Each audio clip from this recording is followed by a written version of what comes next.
Production প্রোডাকশনের লোক আপনি? না মানে আপনি তো নায়ক নাকি? ইয়েস, প্রোডাকশন আছে না? হ্যাঁ, কই হইব তো প্রোডাকশন দেখবে। রাইট রাইট, তাহলে এত কথা কোন কি লিগা? এই মেকআপ জেসিয়া বেবি, এই নায়িকা বরফ কোথায়? নায়িকা শশা কোথায়? কুচি কুচি কুচি কুচি করে এখানে মুখে মারো নায়িকার না, এই নায়িকা সামনে দাও। সব আছে না, ঠিক আছে। এই ক্লাইট, আমাদের এখনো 2 ঘন্টা সময় লাগবে, অনেক বড় জার্নি করে আসছি, আমরা রেস্ট নিবো এখন, তারপরে ক্যামেরার সামনে দাঁড়াবো। হ্যাঁ লাগুক, আসলে সারাদিন থাকবে না তো চুলটা। It is Yasmin. আর কত নিজের মানিক যত পুরো ধুলাই মিশাই দিল, সেটার মধ্যে ঢুকে উড়োজাহাজ হয়ে, আর যখন মুখটা খুলে তখন হয়ে যায় পটপটি নছিল।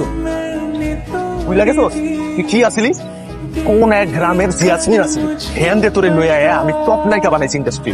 এমন তুই বুক ফুলায় আরো মাথা উঁচু করে খারাপ জেসিয়া তা নায়িকা। ডিরেক্টরের সামনে কি খুলি? আপনার সেট কি হুগাইছে? তুই কবি আপনাদের সেট কি শুকিয়েছে? শুকিয়েছে।